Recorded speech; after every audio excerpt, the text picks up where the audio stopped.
Okay, so let's continue on this short course on differences between Python and Java. So last time we developed these codes, basically something similar to this, where I just removed the comments.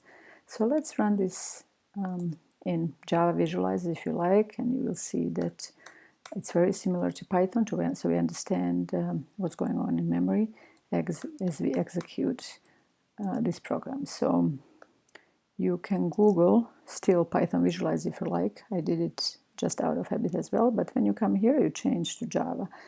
You will see that it by default gives that beginning code for starting a Java program, so you can erase that and copy paste your own code, what we did in the previous lecture. Okay, so here's the code. The only thing I removed was the scanner object, creating a scanner object for getting the input from the user, which we did at the end, because for some reason that is not working in Visualizer. Okay, so let's visualize the execution.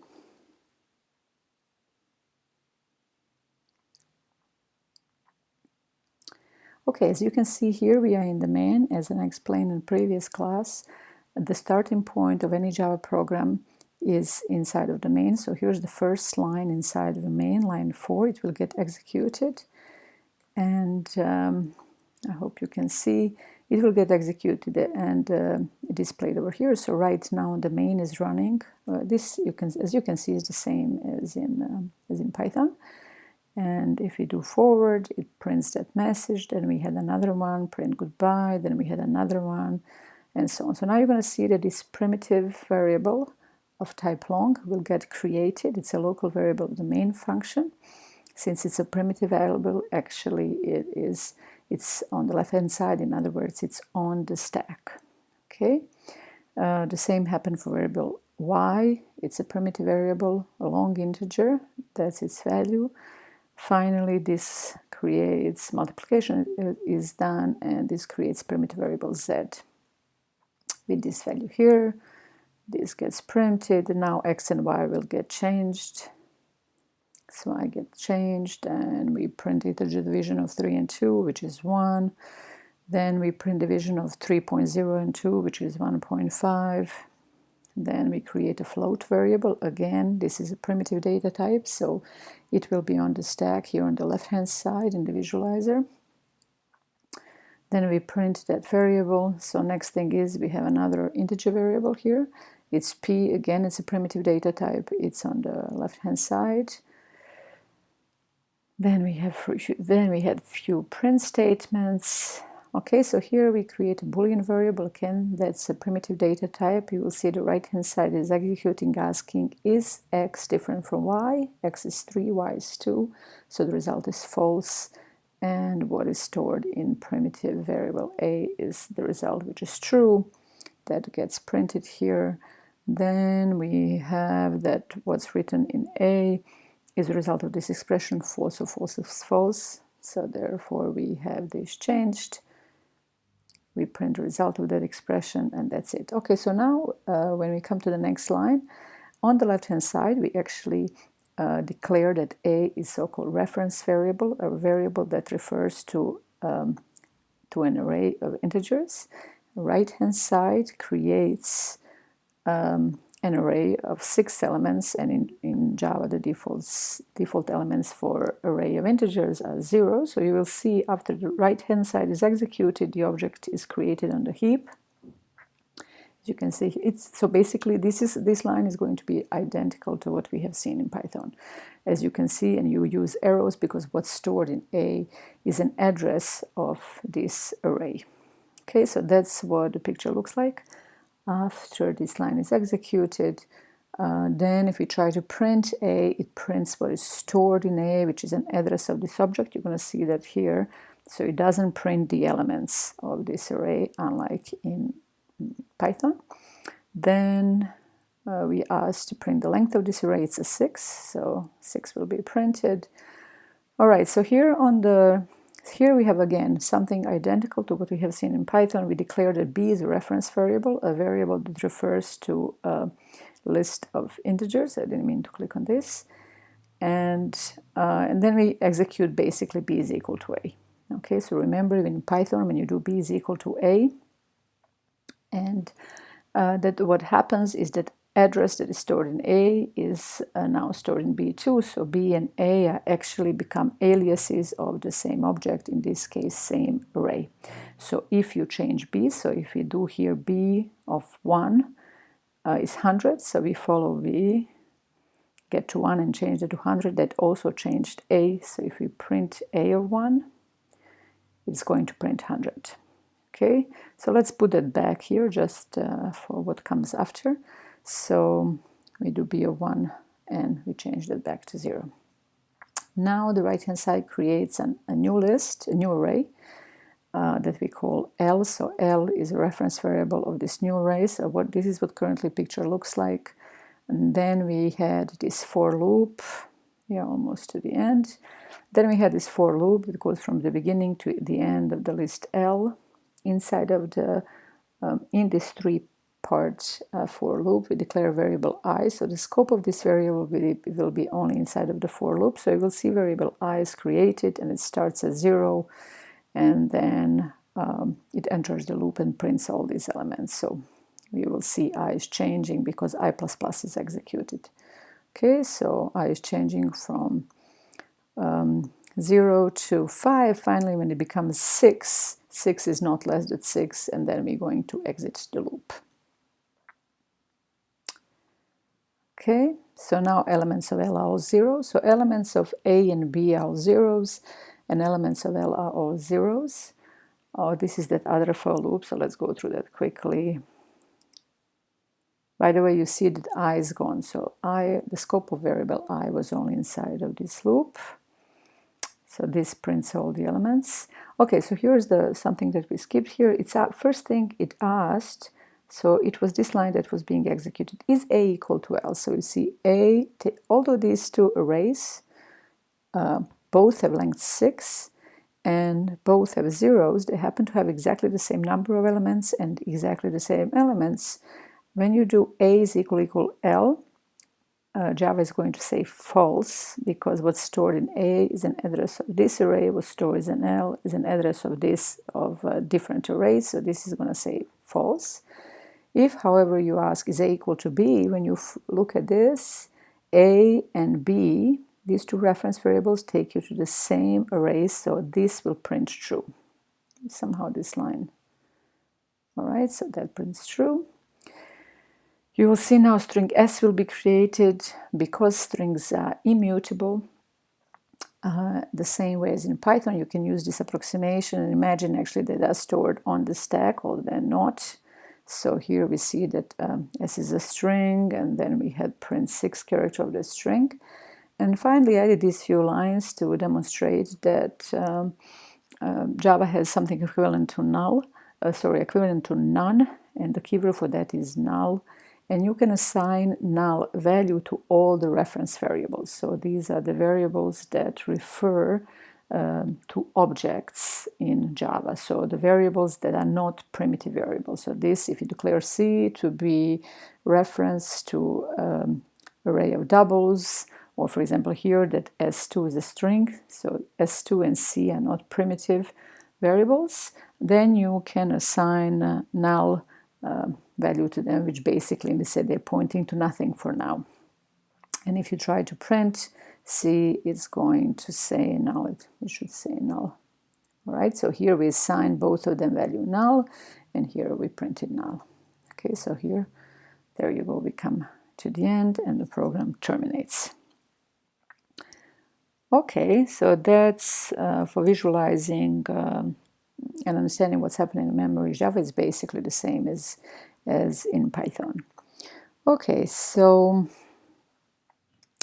let me show you another thing, just to emphasize a little bit the difference between arrays in Java and lists in Python. So remember we did this in lab 6, I believe. No, that's not the one. In lab 6, Oh, here it is. We have seen a couple of examples of how you can create lists in Python and populate them with the elements. So what you did in your labs was create a list, and you said you were asked to create a list with n elements, all of them being equal to 0. So I changed it just a little bit so that it's not zeros, that's instead of zeros, that the elements of that list are all characters. Each element of the list is a character representing a spade. So you can use a Unicode for that. So this is a Unicode for the space. Don't get confused that there is 1, 2, 3, 4, 5. It looks like there's 5 characters there. That's not the case. This is one character. So this thing here and this thing here are identical. So we have seen 5 different ways to create and populate lists in Python. This is the one where you just multiply by n. You ask a user for n, which is the size of the list, and this is the one that you create a list of length 1, and then you use the multiplication operator to create a list with n such elements. This is the one when you start with an empty list, and then you use a plus operator, concatenation operator, to add that one element, so to add 2 lists together. Third one was that you, in a way, create a list with n non-elements, or it doesn't really matter what elements they are. The important thing is that you create a space holder for n elements, and then you create a loop and assign each element of that list a character. Then fourth version was the one when you start with a list of length 0, empty list, and then you add one by one the characters that you want, the elements that you want. And finally, it was list comprehension. So actually, it is this thing that I want to mention that is quite different from Java. In particular, this is the most common way that we were using in Python lists. And this is because Python lists are dynamic, meaning you can add elements and erase elements from Python's list. So basically, the number of elements in the list is not fixed. And this is not the case in Java. So let's look how you would do something like this in Java. I pre-coded this because this is should be simple things. All right. So in this part, this is again, everything has to go inside of the class, and here's our main function. First, I ask user for n, which is the number of elements they want. And in this particular example,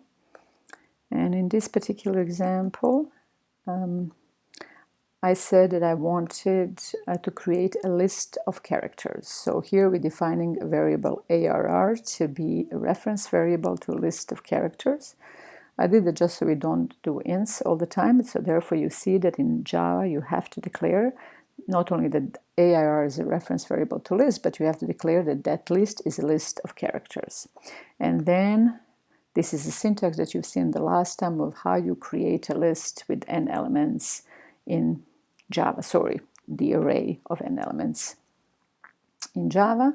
And then you can do this, which is you create a loop and you assign a character, one character to each element of that array.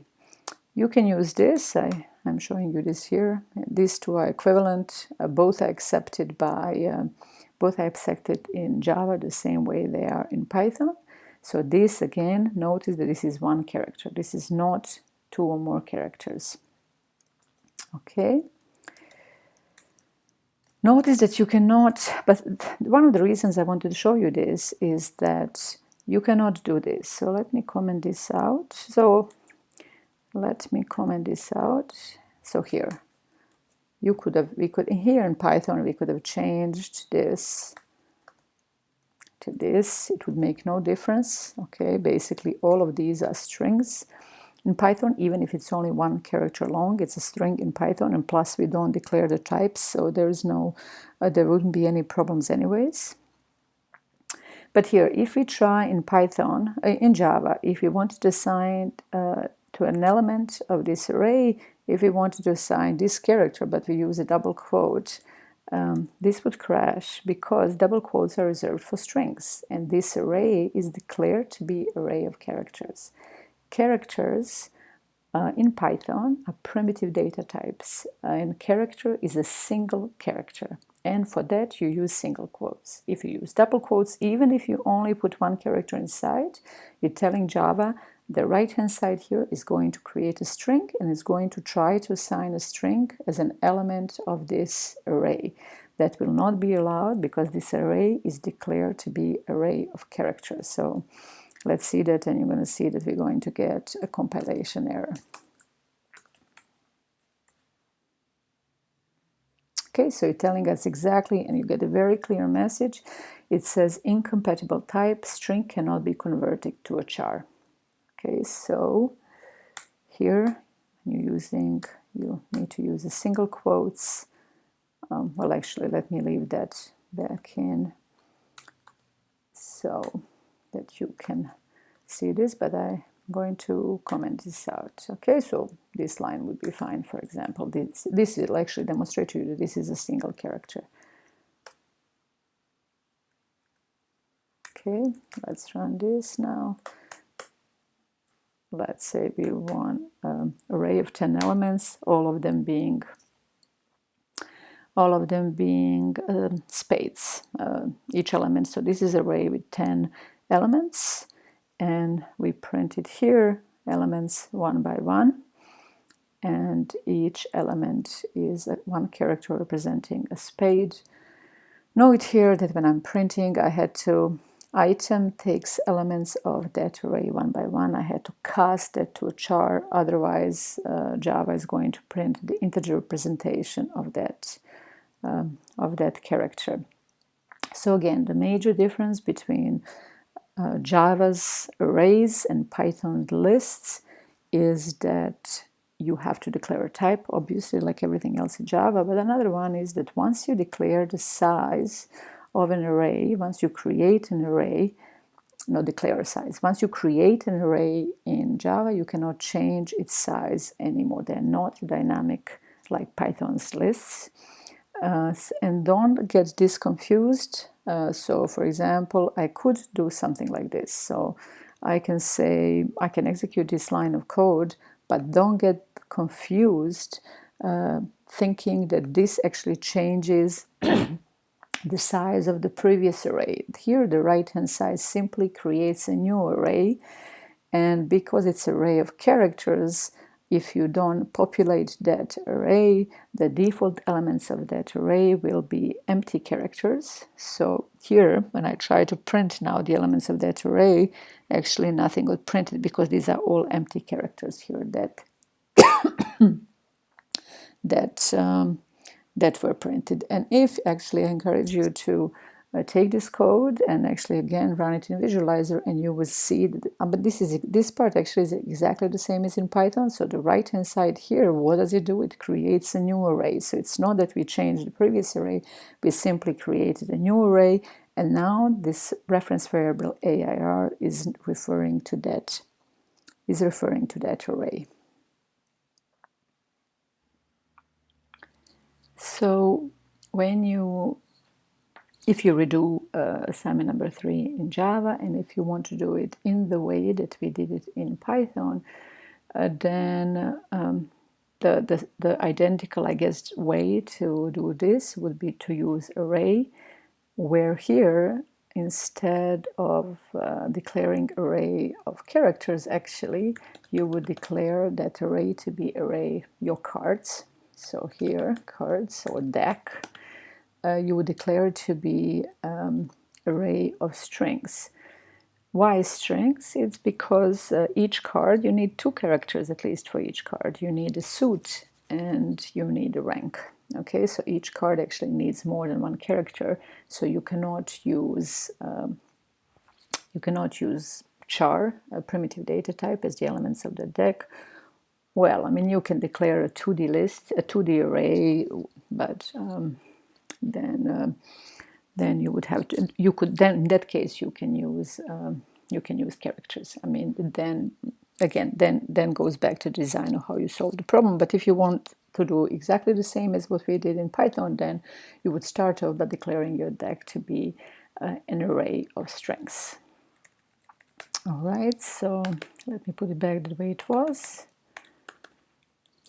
Okay, so one last thing about arrays in Java. There are some built-in useful functions the same way you have them in Python. They are inside of Java utility arrays class. So for example, here, if this creates an array of numbers, you can call a method or a method sort from that class. Notice you without import, at least if you don't import it, you have to give a full name of that class, and then you call a sort function to sort the numbers for you. Here you create an array of characters, and this one here, you can ask only parts of that array to be sorted starting at position 1 to position 3. You only want that part sorted. Other useful functions or methods inside of that class. There is binary search. You can call binary search. What else? Oh, you can call equals. You have seen that Java's arrays, if you ask if array 1 equal array 2, that will not give you, it will not compare the elements of the arrays. It actually compares the addresses that are stored in those two variables. If you actually want to compare the elements of the array, you can use a method from this class called equals, and so on. Okay. All right, so let's go to the actually main thing that I wanted to show in this class. Let me close this. By default, actually, my Java programs are opened by TextMate rather than Sublime Text, but let me go back to using Sublime Text because I'm imagining that most of you will be installing Sublime Text. I don't know if TextMate, again, is available in OXS only, or if it's available in other operating systems. You can Google that yourself if you want to use TextMate. Okay, so let's see how to design functions in Java. Functions in Java are called methods because they are all inside of class. Remember, instance methods in Python, instant functions in Python 2 are called methods. So let's look at something that we did in lecture 2, I believe, not this one. In lecture 2, at the very beginning of the semester, second class of the class, maybe some of it was in the third class of the semester, we did this. So basically, at the very beginning, we designed a couple of functions, 1, 2, 3, 4 functions. So let's redo these 4 functions in Java. So let's first recall what they are. In fact, there are 3 because these 2 are the same. So the first function is function computes an area of a triangle. It has 2 input parameters, a base and a height of a triangle. And then it computes an area based on this well-known formula, and then it returns the area. Okay, so we have 2 input parameters. They're expected to be numbers, and then the function returns a number. If you give it a number, 2 numbers, the function will return a number. We also had to demonstrate the difference between a function that returns and a function that only prints and does not return. We had a version of that function that takes 2 input parameters, again, takes 2 numbers as input, computes the area, then only prints the area without returning. So that was version 2. We're going to do both of them in Java 2. Basically, it's all the same except for declaring types. So we're going to see what that means. Then we had a function that has no input parameters and does not return anything, a function that simply draws an ASCII rectangle. And finally, the first thing that does something that requires some solving was that a function that given input parameter, which represents the number of seconds in an integer, it returns, it converts that number of seconds into number of hours, number of minutes, and number of seconds. Remember, this is the way we did this in that class. I'm now using already Java's comments. It's not this one. and then we return those three tuples. It's very simple in Python. Those three values, you just return a tuple with the given numbers. I'm going to change it just slightly to return actually a list, just because I'm not even sure there are tuples in Java. Remember, tuples are immutable lists. Okay, so here we converted seconds into hours, minutes, and seconds, and we return those three values. So we are going to design the same thing, these three functions in Java. And also in the main, in that program, we asked the user to give us a base and give us a height. Then we made a call to the area of a triangle, to the function that returns the value. Then we made a call to the function that prints the value. Then we made a call to the function that draws a rectangle. Finally, we ask a user for a number of seconds. We got those results and printed them. Okay, so let's just run to recall what it does. Enter the base 2, the height 3. Then we had two function calls, one to the function that returns the value, one to the function that just prints the value. Then we draw a rectangle, enter number of seconds, 3,600. Remember, that's 1 hour, 0 minutes, and 0 seconds. And here I even had a nicely, the humanly readable version of that statement. Okay, so let's do the same. Let's do the same in Java. I started off some code already. So this one is called basic functions in Python. So I started basic methods. Again, methods is what functions are called. All functions are called in Java. I'm going to open it with Sublime Text. Okay, so here I imported a scanner. Let me remove this for a second for now. So remember, so this is the equivalent code in Python. I'm just going to keep it here, although I have it on the left-hand side. So it's commented out. So that's the code in Python. Okay, so let's get it out of the screen. So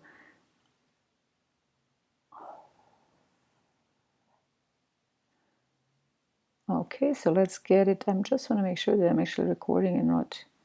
Okay, I think I am. Okay, so let's get this out of the screen. So remember, in Java, all the methods go inside of the class. Okay, so this is true of the main method. So let me actually undo what I did. So here I'm going to put back what I removed. So here's the main method. Okay, I just started it off.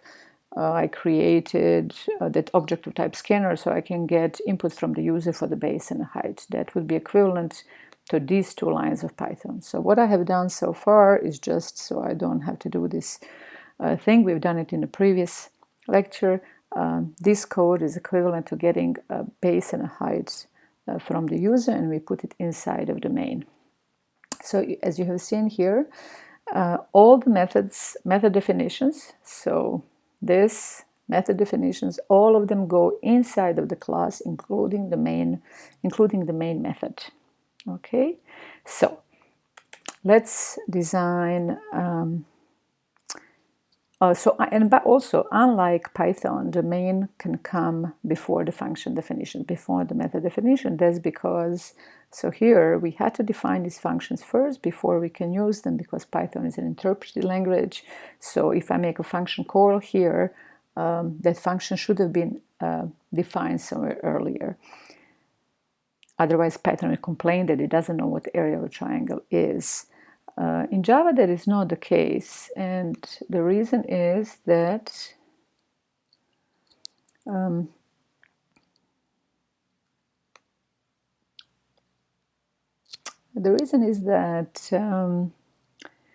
it's compiled language, so you can put your methods in any order you want. The convention that I will follow is that the function definitions come after the main. So again, notice we are still inside of the class, and all our methods will be inside of the class. So let's design this function here first. Okay, so as with everything else in in Java, you have to declare the types of all the variables. Remember that parameters are just variables. So because they're variable, we have to declare their type when we are making a function definition. Also, if the function returns some value, that value has a type. So you have to declare what type of value the function returns. Okay, so let's start off.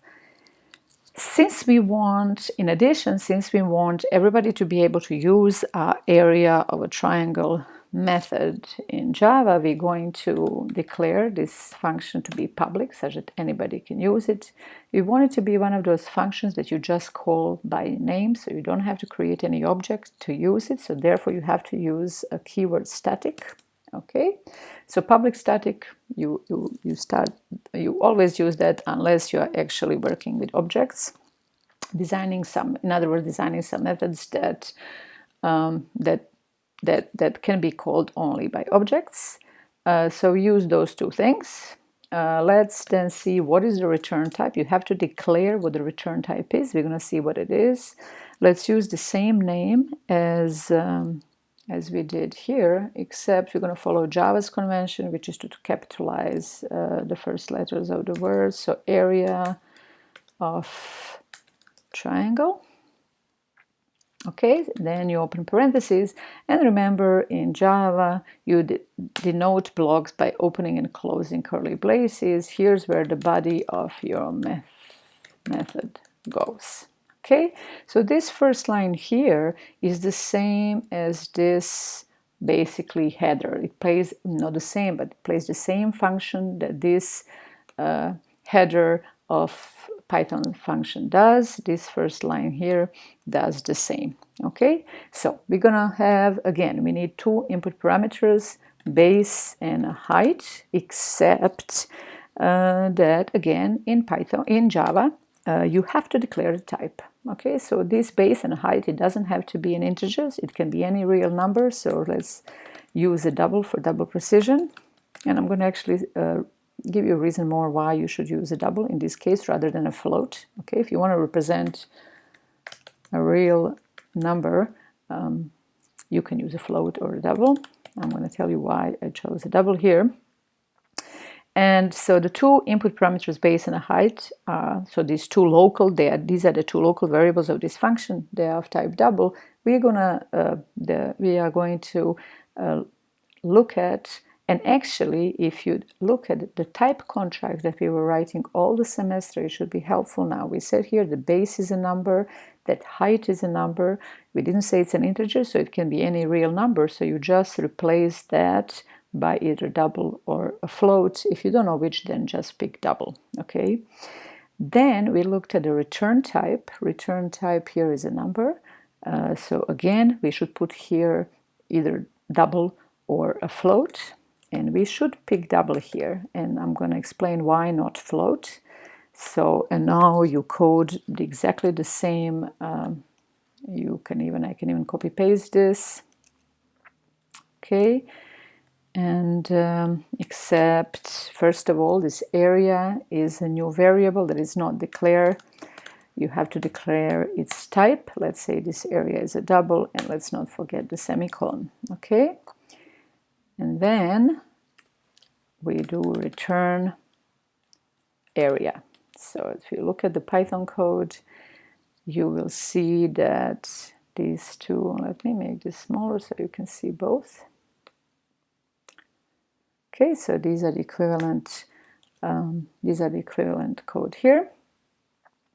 So the reason I picked double here is that in Java, if you use division, if you have an operand, if you're dividing two numbers, the result of that operation is a double. So if you declare this to be a float, it's not going to compile. You're going to get an error. So let's actually try that. First of all, let me make sure that this is now working. Let me do that. So it is Java C, or not Java Arrays. It is called basic methods, what we are designing. Okay, so it's compiling now. So let's try to change this to a float. So the function returns a float. and this function returns here float, you're going to see that we're gonna run into a bit of trouble. And the reason is,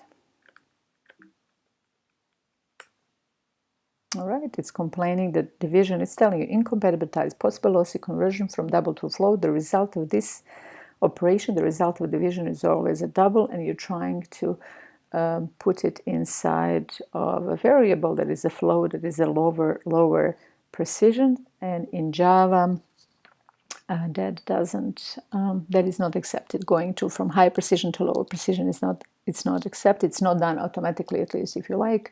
So the return type here should be double, and here the area should be declared to be a double. Okay, so here it is. We design our first method in Java.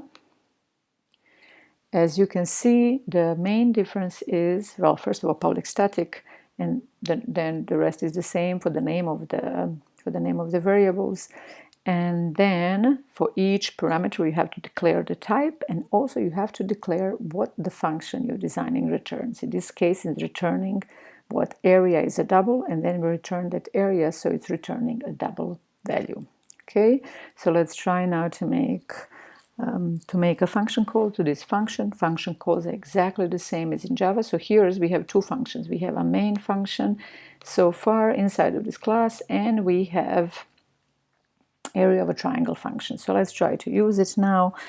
We know how to do this, so we already get base and height from the user, and you make, because this is a static function, you make a call to that function just by a function name, exactly the same as in Python. We send it these two values, b for the base and h for the height that we obtained from the user. This function returns a value, so we better capture that value or print it immediately if you like, but let's just capture it. Because this function returns a double, we should create a new local variable inside of the main. Let's call it area also, and declare that this area variable is a primitive variable of type double.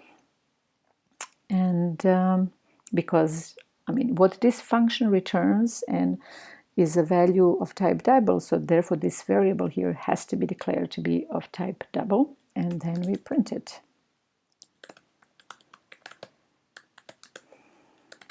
Okay, so let's see if this is working.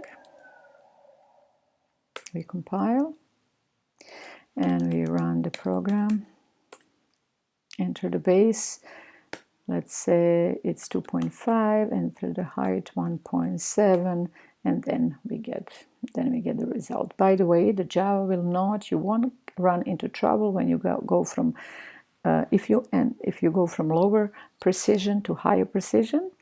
So, for example, I don't know why I compiled again. I didn't have to do that. I can give a base to be a 4 and a height to be a 2. So these two are integers, but they will be just converted to a double. So there is no problem with that, because we are going from something that is considered lower precision, which are integers, to something with higher precision, which are doubles. Okay, so we are done with this one here. Let's design the version, this one here, the one that prints. Okay, so all right, let's line up this. Okay, so this one will be area of a triangle that prints. Triangle prints. Okay, so this part doesn't change. Nothing changed here. We have, all right, if you look at the code, it has two input, this function has two input parameters. The only difference is that the second function does not return anything. Okay, so we have to determine what we put here. Okay, so, and let's look at the code. We computed the area, nothing changes here, and instead of returning, we print. So let's do Python's print, not Python, Java's print here. We simply print here area. Okay, so the code, the body of the function is done, body of the method is done. Okay, So the only thing to be determined here is this. Just like in Python, this function, when it comes to the end, there is no return statement, so it returns nothing. It just terminates. For the function that doesn't return any value, even that you have to declare in Java, the same way we declared here that the function returned a value that is a double, okay? That is of type double, so which we're indicating over here. So remember, the same was in Python. This function doesn't return anything. In type contract, we were indicating that by none. In Java, you have to state that specifically, and keyword for that is void. Okay, so using word void, we are telling Java that this function takes two input parameters of type double, and it doesn't return anything. Okay, and the keyword for that is void. So let's try to use that one in the main. How did we use it here? You have seen here this is so this would be equivalent to what we have done so far. This was equivalent to the previous function call where we captured what this function returned, and then we just printed it. Okay, what's in that variable. And then here's how we call the function that just prints. There is no reason to capture any return value because there is no return value. Okay, the function call is the same in Java because this is a static function. It's one of those that you just call by the name. So we use the name of the function here, and we pass it the two values that user gives us. And then this method will get executed. It's going to print the area. There's no reason to capture any result because there is no return type. This function doesn't return anything. So let's run that. Okay, so enter the base is 2, height is 4. It gets printed twice, once over here and once inside of this function call here. All right, so we are done with the first two functions. We have two more to go. Let's design the function equivalent to this to draw a rectangle. The beginning is the same since we want everybody to be able to use. So far we have three functions. The main, inside of this class, the main, area of a triangle, and area of a triangle, the prints. Let's design the next one. Again, we want public, static. We're going to determine the return type, and the name of the function is draw rectangle, and we are going to determine the rest of this over here. Okay, so first of all, let's look at this here. There's no input parameters, the same as in Python, so that we don't have to put anything there. Okay, let's look at the code. Let's look at the code for this. This is going to be a little bit, let me do this quickly. Okay, so this is going to print 1.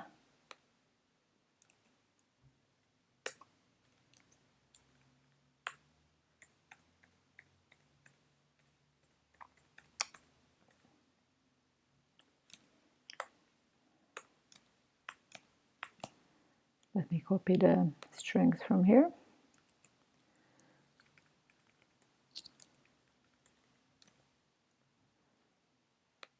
Okay, because we want this function to do identical things, and it's also easier for me rather than redoing this trivial code. Okay, so we are almost done. This is the body of the function. Okay, this is body of method. Let's say method. By the way, before we go there, this thing here, these are function calls. They are called function calls in Python. In Java, you call this method invocation. First of all, because these are called method, and instead of saying a call, the word in Java is invoke. Here we invoked a method. This means exactly the same as making a function call. So if you encounter those terms, you should know that they mean exactly the same thing. Invoking a method and function call, these are the same thing. So the only leftover thing to decide is what is the return type. This function just prints. You don't see the word return. There is no word return in this function. Nothing gets returned. When nothing gets returned, you indicate that in Java by using void. Okay, so we are again very quickly done. We have only one more function to go. A basis, there you go. And oh, we didn't make a function call, of course. We designed a function, but we never made a function call. So therefore, this was not executed, of course. So let's make a function call. This function doesn't return any value, so there's no reason to capture the return value. So this is how you make a function call. This is a static method, so meaning ordinary function. You call it just by a function name, and you don't pass any arguments because this function has no input parameters. Okay, so you can see it's all the same as in Python. Java basic methods. We run that, right? So there it is. Okay, and let's now do the last function. This one is a little bit different because you're going to see it. How do you return more than one value in Java? In fact, you cannot. In Java, you can return only one value. So let's see how to deal with that. Okay, so let's start off in the same way. All right. So let's decide on the name of this. Just to exaggerate with Java convention, I'm going to capitalize this, although it really makes no sense, but I will capitalize it nevertheless. Let's do it like this, but then this will be, yeah, I don't know. No need to do this. Let's just capitalize the first letter. And then we have one input parameter, and that, look at the type contract. That input parameter represents number of seconds. A reasonable thing is to represent number of seconds by an integer. In Java, you have to declare the type of that parameter. In other words, the type of that local variable of this function, and it's an int. Number of seconds is represented by an integer. All right, so here's where the block of code goes. And we have to determine what the return type is. Okay, so that's basically the only thing right now that is different that we have to think about, and then the rest of the code we can copy from here, except for we have to declare these variables, the types for these variables. Everything else is the same. The only thing we want to decide is what do we actually return. We have to return more than one value. All right, so we have to return, in fact, 3 values, which are 3 integers representing number of hours, number of seconds, and number of minutes. We are returning 3 values, and they are the same type. Therefore, what we can do is simply create an array in Java of length 3 and put these 3 value array of integers, because all 3 of these values are integers, and put these 3 values inside of an integer, and then return that array. In particular, return a reference to that array. So you're still returning only one value. So in Java, you can only return one value. It's going to be it's either a primitive, it's a value which is of primitive type. Okay, so we have seen here, we are here returning a primitive type. It's a double.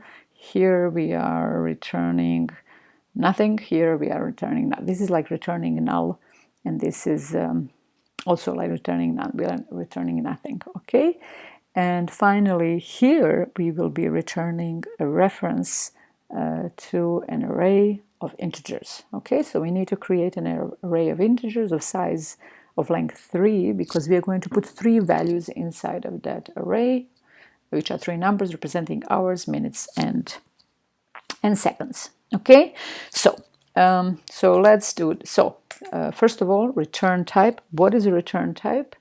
It's array of integers, and remember, this is how you declare array of integers in Java. So we are saying that the return type of this function, this method, is array of integers. Just remember how we were declaring that in the previous lecture. We would say that int, that's how we would tell Java that a is a reference variable to array of integers. That's how you declare it. That's the syntax. This 5 characters here declare array of integers. Okay, So this function returns array of integers. Okay, so since we're going to be returning a reference to array of integers, we might as well create an array of integers. Let's do that first, and let's call that array hour, minute, second. So that's the name of our array. And since we know it's going to have exactly 3 elements, we might as well create an array of exactly 3 elements. So it's in these 3 elements that we are going to store hours, minutes, and seconds, but let's first compute them the way we did here. Okay, so we can copy paste this code. Okay, we'll have to fix few things. First of all, s is a parameter, a local variable of this function. So Java already know what s is, but it doesn't know what h is. It's an integer presenting an hour, so you have to declare it.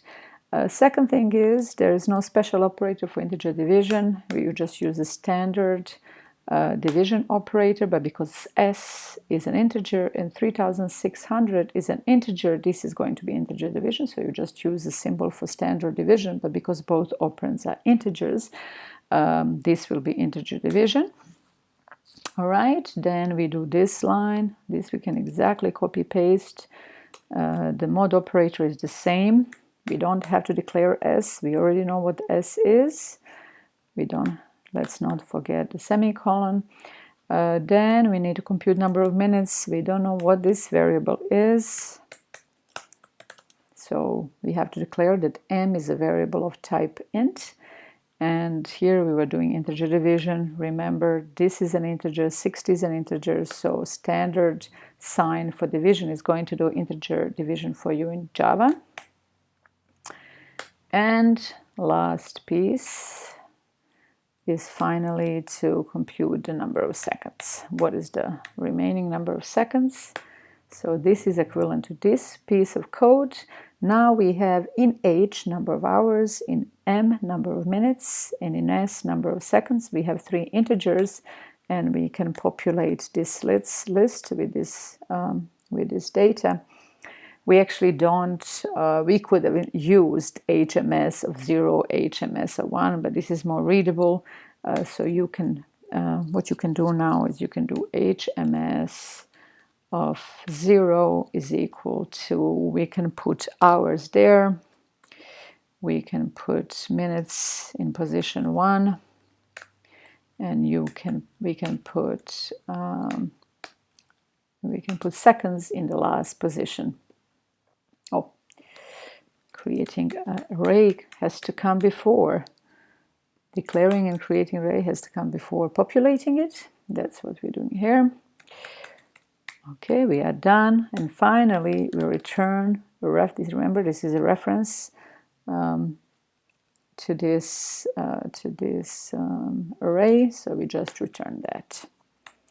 By the way, I mean, these 4 lines of code, we could have done a shortcut like this. Remember that shortcut? This would create hours, minutes, seconds. Okay, so this does the same thing. I'm going to leave it here for your contemplation. Okay, this does exactly the same thing as this here. Okay, so if I did this correctly, now we can use, let me first try to compile so I see that I don't have some syntax error. No. So finally, now we can make a function call to this function. Okay, so notice that this function returns a reference to an array of integers. So we in the main, when we make a function call, when we invoke this method, to speak Java's lingo, we need a variable to capture the result of this transaction, if you like. Okay, so to capture what is stored in this reference variable. And that variable has to match this type. So let's go back to the main. Let's try to use this function. I'm going to move it up just so we can see both. Okay, I'm going to move it just after the main. All right, so here we have that function that we just designed. So So this is main here. I'm going to continue and make a function call or invoke a method.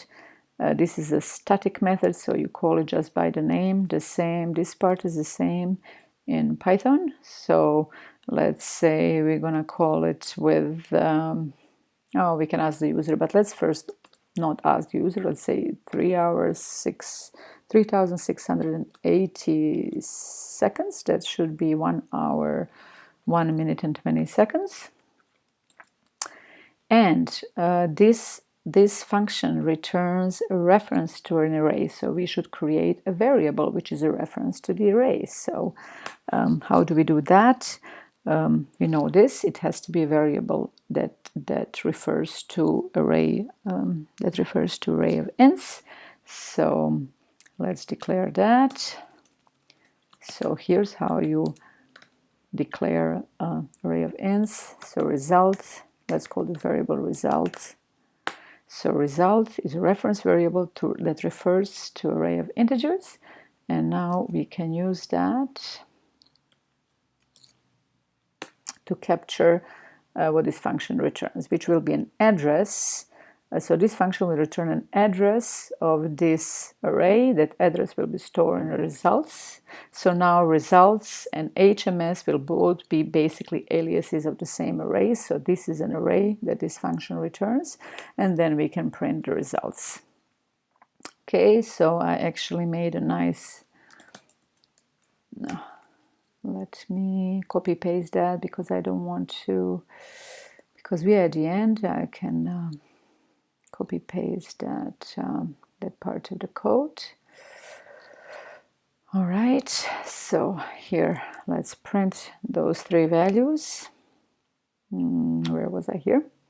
So this is an array.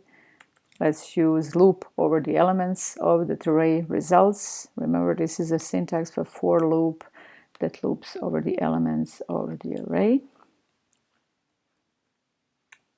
Okay, so this part here is the new part that we added. Let's run that. Right, enter the base, it's still doing the other thing, and at the end we see this. Okay, so this was, we made a function call asking how many seconds is 3,680 seconds. That's 1 hour, 1 minute and 20 seconds.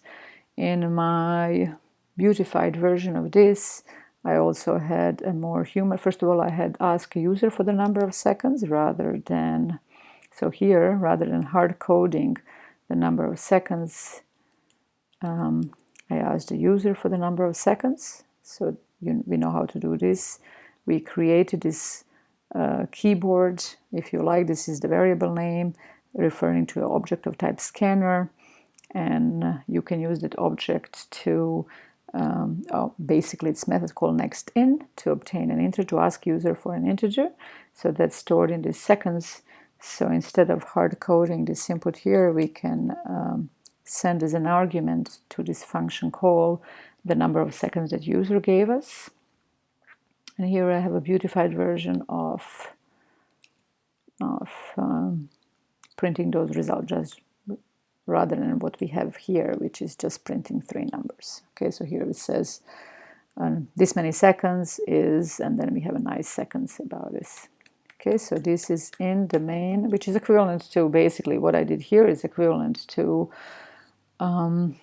this part here. So as you have seen, this is equivalent. Let's look at that. That was the part about no, I just want to separate this. Okay, so this part here, let's look at this. This code here is equivalent to this code in Python. So here we obtain the number of seconds from the user.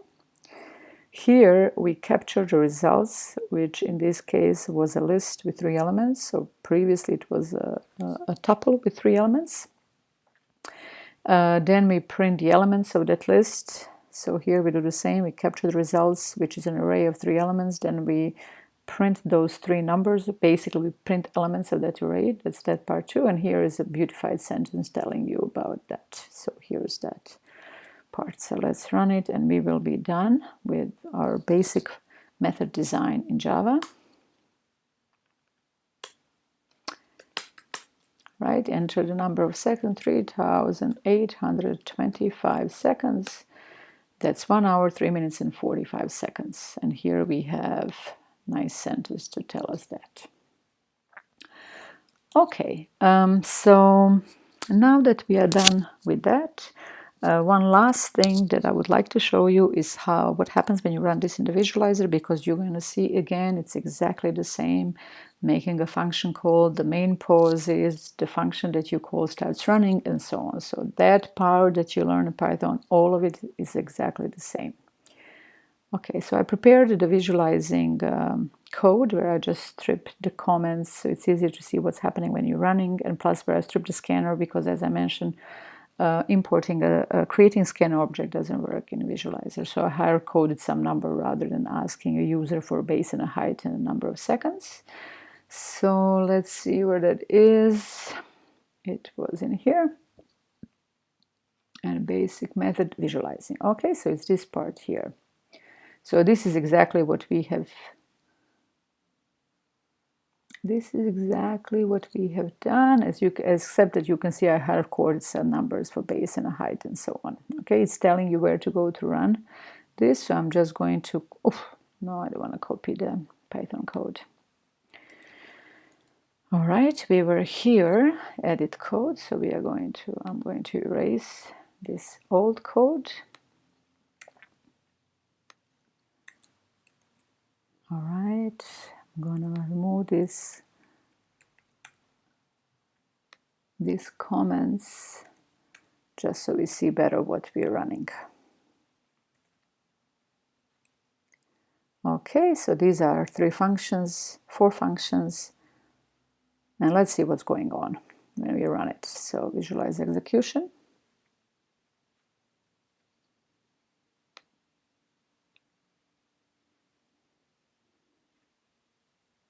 I don't know what error this is. Hopefully it's going to start. It looks like it's okay, there it is. Again, every program, Java program, when you hit run, or basically when you run Java or run Java Virtual Machine, it looks for main and the program starts there. So main starts running, and here you will see the local variable b gets created inside of the main. Okay, so b is for the base, it's 4.8, height is 1.0. Here, look at this. On the right hand side, we have a function call. So you will see this function main pauses, and this function area of a triangle is going to start running. Okay, exactly the same as in Python. So here, the blue one is the function currently running, and main is pausing. The values 4.8 and 1 are passed here to the base. There it is. So base is 4.8, height is 1. These are the 2 values that are passed to these 2 parameters, so these 2 local variables of this function. Then this area gets computed and it gets stored in a variable area, and then we see return area. You will see exactly the same thing as in Python. This return value from area gets returned. So when a function returns, it terminates and returns the control to the caller, which was the main. So here, that's what was returned. It gets stored in the area. For some reason, in Java Visualizer, unlike in Python Visualizer, it is showing this in 2 steps. So that gets stored in this variable area. Then we print it. The area is 2.4. Now we have another function call. So this one is going to become white.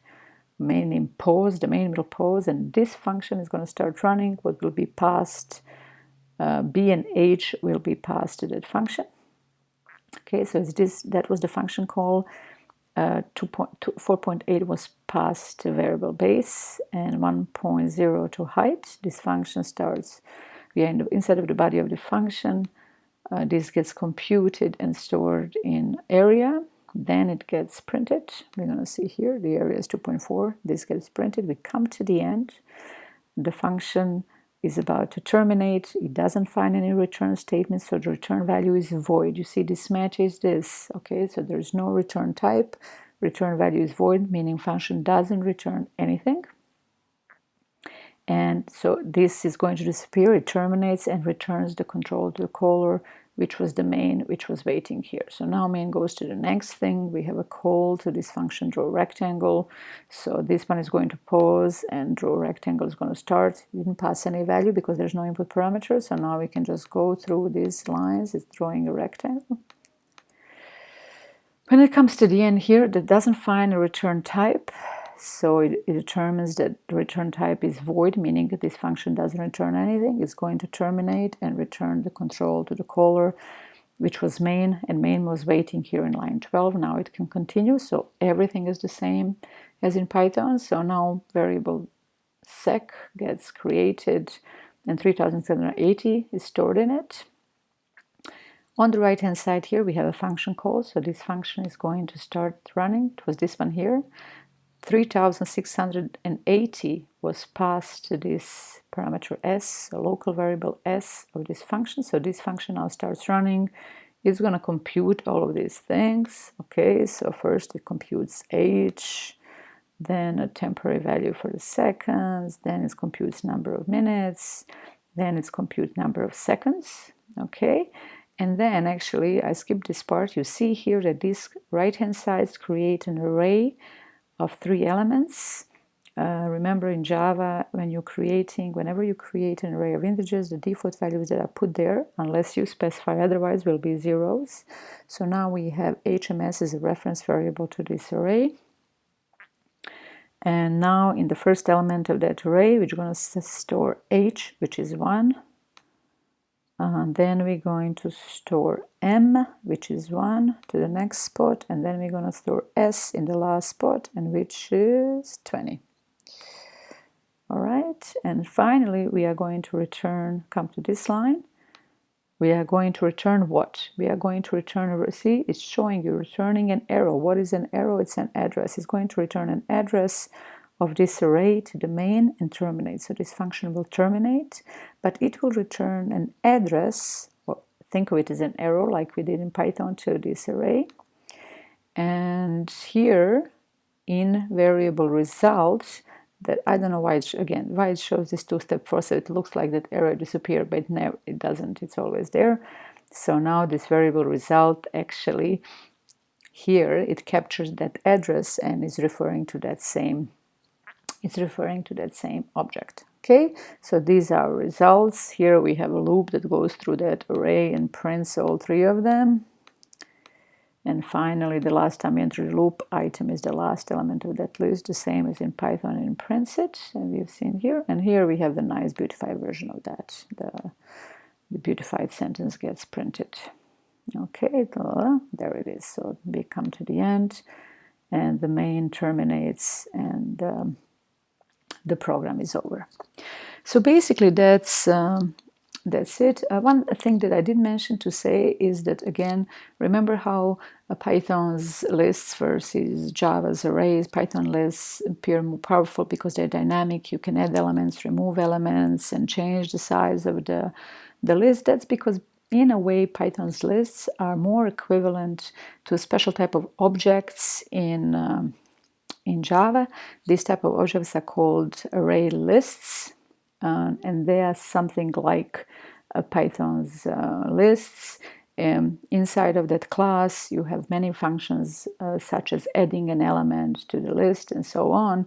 And like in Python, adding an element to the end of the list is amortized constant time.